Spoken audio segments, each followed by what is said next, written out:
میری قسمت جگانے کو خدا کا نام کافی ہے، ہزاروں غم۔ نعوذ باللہ من شرور انفسنا ومن سیئات اعمالنا، من يهده الله فلا مضل له ومن يضلل فلا هادي له، ونشهد أن لا إله إلا الله وحده لا شريك له، ونشهد أن سيدنا ومولانا محمدا عبده ورسوله. أما بعد، أعوذ بالله من الشيطان الرجيم. بسم الله الرحمن الرحيم. يا أيها الذين آمنوا توبوا إلى الله توبة نصوحا، فقد قال النبي صلى الله عليه وسلم: التائب من الذنب كمن لا ذنب له. وقال في موضع آخر: التائب حبيب الله. وقال في موضع آخر: سبقت رحمتي على غضبي، أو كما قال النبي صلى الله عليه وسلم: إن الله وملائكته يصلون على النبي، يا أيها الذين آمنوا صلوا عليه وسلموا تسلیما. درود پاک پڑھ دیجئے.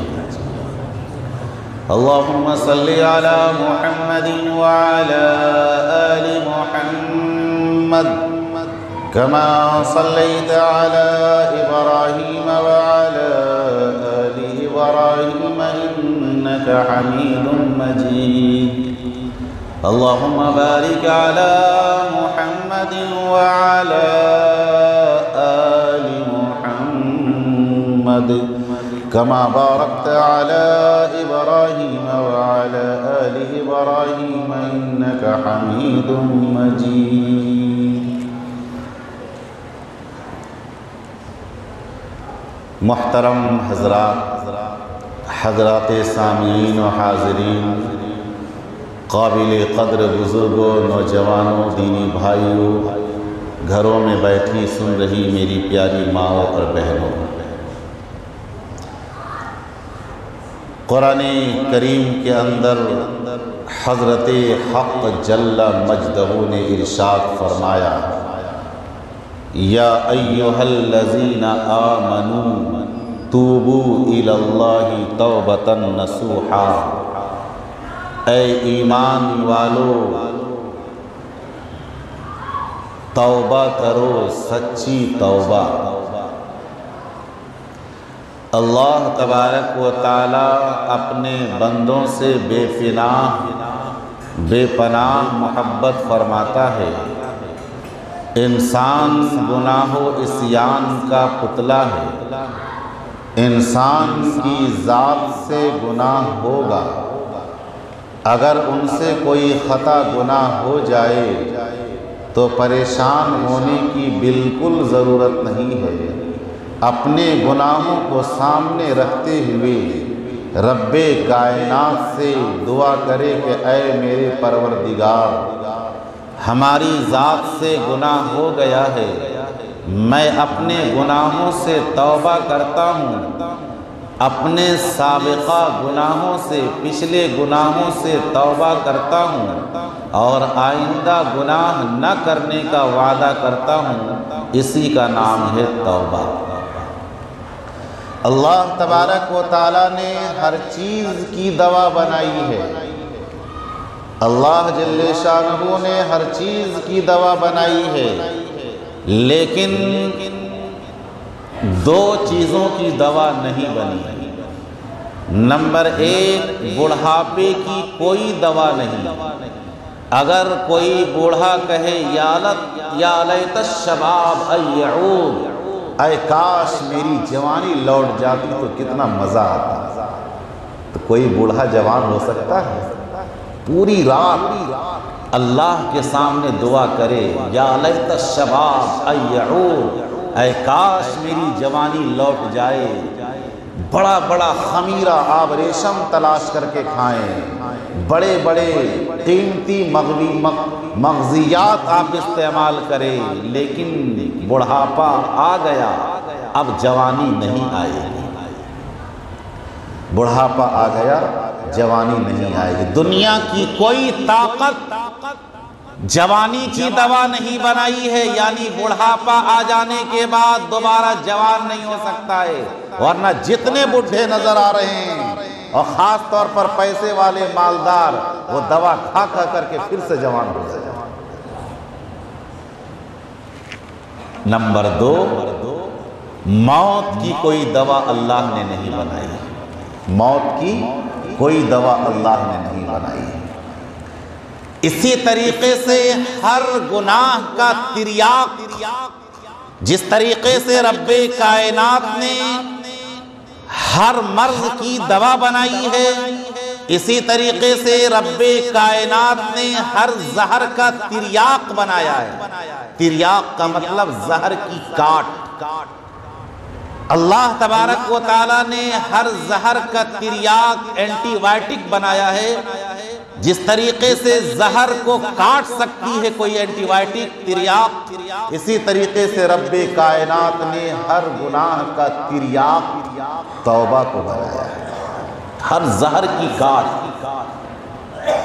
حضرت مولانا تقی عثمانی صاحب مدظ اللہ العالی، جو پاکستان کے چیف جسٹس ہیں، قاضی القضات ہیں، سب سے بڑے قاضی اور وقت کے فقیہ الاسلام ہیں، شیخ الاسلام ہیں، جو اس ملک ہندوستان کے پیداوار ہیں، یہاں پیدا ہوئے، یہاں پلے بڑھے، ملک ہندوستان میں بڑے عالم بنے، اور آج پاکستان کے مفتی اعظم کہیے، آج پاکستان کے شیخ الحدیث کہیے، آج پاکستان کے شیخ الاسلام کہیے، آج یہ اس مقام کے فائز ہیں۔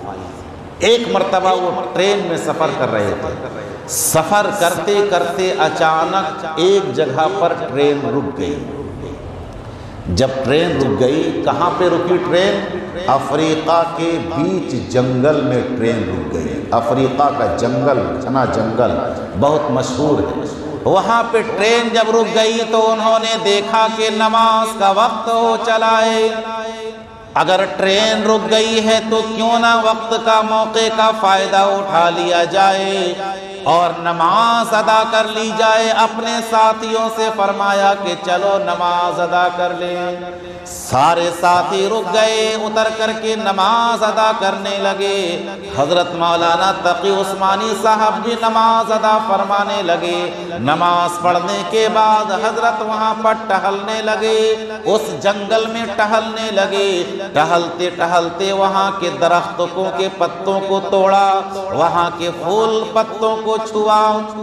اسی درمیان ایک درخت کے پتے پر وہ ہاتھ لگانے جا رہے تھے کہ دور سے ایک شخص نے آواز دی کہ مولانا خبردار، آپ اس درخت کے پتے کو ہاتھ نہ لگائیں، ورنہ اس کا زہر آپ کے بدن میں پھیل جائے گا اور موت واقع ہو جائے گی۔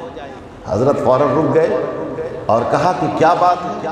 انہوں نے فرمایا کہ ہاں، یہ افریقہ کا وہ جنگل ہے کہ اس درخت کے پتے کو کوئی توڑتا ہے، توڑتے ہی اس کا زہر انسان کے بدن میں سرایت کر جاتا ہے اور انسان وہیں پر دم توڑ دیتا ہے۔